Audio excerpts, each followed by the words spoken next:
So over here, you can see that I got two email added inside of Thunderbird, and each of them are based on cloud-based email services like Outlook.com and Gmail.com right here.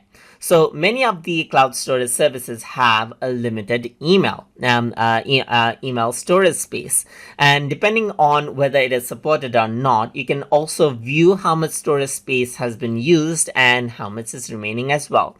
For example, in Outlook, if I were to go around onto Inbox, then I can go around onto Edit, go to Folder Properties, for example. Then over here you can see quota, but Outlook.com does not support quotas right here, so I don't actually get to see how much space has been used for this.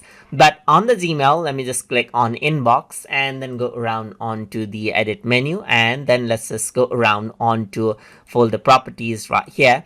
And once I go ahead and do that, I can go around onto the quotas tab, and over here you can see that 604 megabytes is actually used, which is and I have a total of 15 gigabytes total space which is usable in this particular service. And that is how you can access out the storage details and know how much quota you have used and you have left right from within Thunderbird. So hope you guys learned something as always. And as always, please like, comment, share, and subscribe.